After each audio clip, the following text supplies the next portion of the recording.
¿Y qué más os puedo decir, mis queridos vikingos, que no hayamos dicho ya? What even is there left to say, my beloved vikingos? Another league practically gift-wrapped, envuelta para regalo, gift-wrapped, served on a silver platter once again to the club that paid $8.4 million to the refereeing committee for over 2 decades. And tonight, another absurd collapse. Another historic embarrassment against Getafe. A team that barely managed 2 shots on target all game long and still walked away with it. Y aún así, se llevaron el partido. Call Getafe whatever you want. Cynical, dirty, pragmatic, but at least they know exactly who they are and what they're trying to do. And that's the real problem, because we don't. We don't know anything at all. Muy buenas a todos, gente buena gente, football geeks, frikis del fútbol, football geeks, and welcome to a new episode of Inglés para Vikingos. So once again, we watched the same old movie, folks. Sloppy passing, pases imprecisos, sloppy passing, lost duels, slow circulation, 10 touches just to break one line. We pass for the sake of passing, and half the time we can't even complete a single 4 or 5 meter ball. And I repeat, a simple 4 or 5 meter ball. So every misplaced pass we give kills momentum, breaks rhythm, unsettles the crowd, pone nervioso al público, unsettles the crowd, and slowly drains the team's confidence, y va minando poco a poco la confianza del equipo. Then come those long stretches, luego vienen esos tramos largos, those long stretches of sideways and backwards football. No verticality, no through balls, sin pases en profundidad, no runs in behind, and of course, the player on the ball simply doesn't see the pass. But you see, amigos, because the real issue is pretty simple. We lack so many things. We lack talent in key areas. We lack football IQ to read the game. We lack leadership on the pitch. And sometimes we barely even have enough healthy or available players. Apenas tenemos jugadores sanos o disponibles para jugar. To field a proper startup team, para completar un once inicial decente. Look at the supposed lineup people talk about for the next match. Carreras, Álava, Militao, Asencio, Mendy, Ceballos, Bellingham, Mastoantono, Camavinga, Kylian, Rodrigo. Sounds like a strong 11, right? Well, para ya de soñar. Keep dreaming, because that's actually the list of players missing. And that's the reality check this season, guys. Every week we're missing 4 or 5 players who at any top club would completely derail the season. Echarían por tierra toda la temporada. Derail the season. And let's be honest, guys, no squad is supposed to count on 7 ACL ruptures since 2023. I guess you know by now, guys, that this injury is one of the worst a footballer can suffer, because recovery rarely takes less than 200 and 250 days, and that means 7 or 8 months out. And somehow all these injuries happen to the same team, our team. But other than the injuries, pero aparte de las lesiones, but other than the injuries, my dear vikingos, and this is what drives me mad, y esto es lo que más me molesta, we often lack something even more important, an understanding of what this badge represents. Because at R.Madrid, anyone who steps onto that pitch should feel every defeat in their bones. Debería sentir la derrota en sus propias carnes. They should feel every defeat in their bones, whether it is a Champions League night or a preseason friendly, o un partido amistoso de pretemporada. They should embody the values that built this club, because we are talking about the biggest club in the whole world.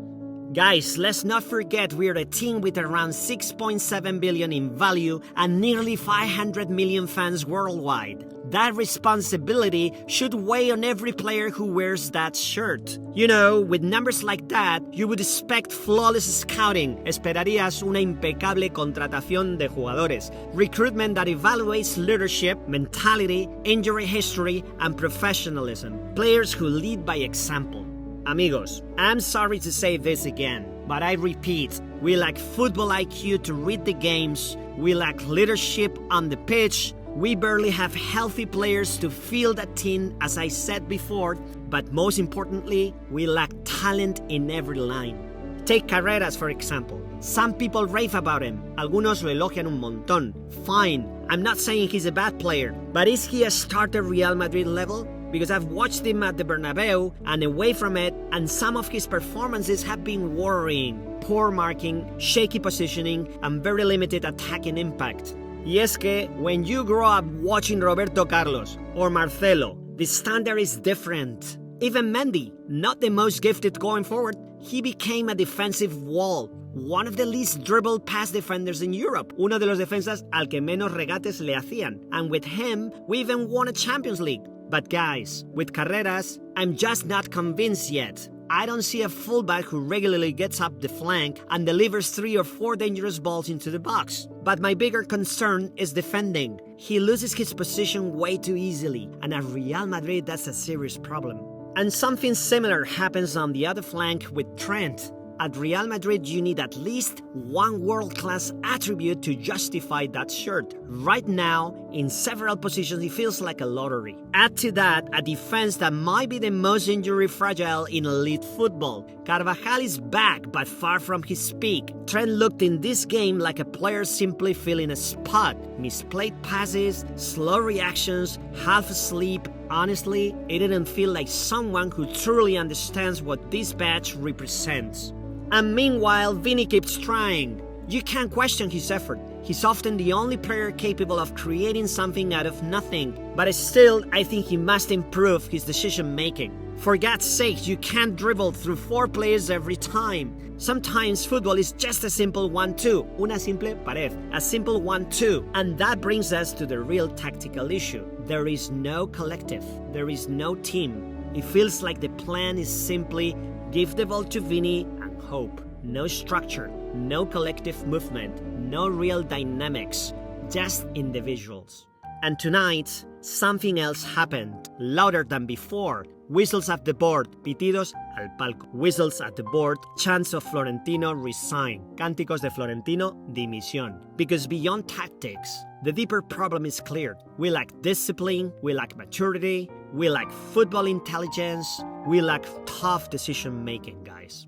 Folks, sometimes our team looks like a playground full of spoiled kids, repleta de niños mimados, full of spoiled kids arguing with the referees, risking red cards, and leaving the team exposed for the next match, like in this case. But let's remind these spoiled kids again that this jersey represents 500 million fans around the world. And those fans deserve far more respect than what we're seeing right now.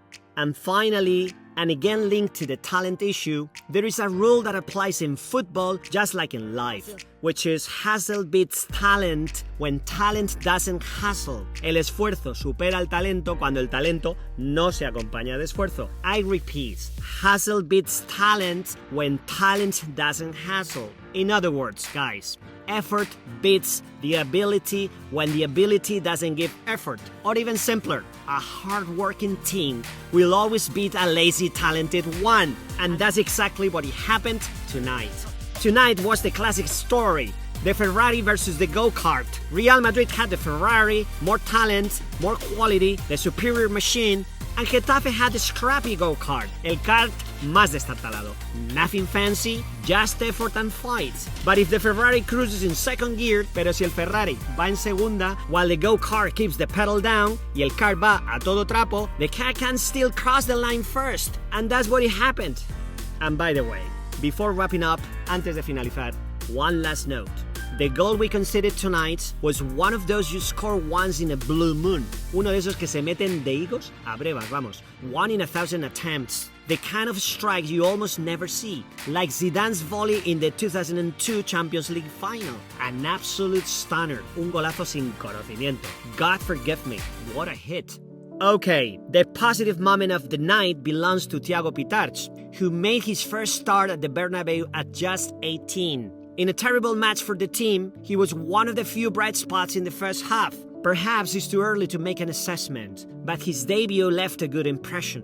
And that's where I leave it tonight. This wasn't even a match report. It was simply a release of frustration, guys. So lads, as I said, today's game didn't even deserve a proper match report. This was more of a vent with you all, como un espacio para el desahogo. A little bit of a vent with you, and also a moment to remember, especially now, on Real Madrid's 124th anniversary, our humble beginnings, nuestros humildes comienzos, and how we became the greatest club in the whole world. And that's what we have to lean on now to rise again, with fight, effort, heart, and love for the colors, love for the badge, and love for the almost 500 million fans around the world. We all should be definitely proud of being Madridista, my beloved Vikingos. Don't forget that. So I send you a big hug to all of you, and I'll see you in the next one.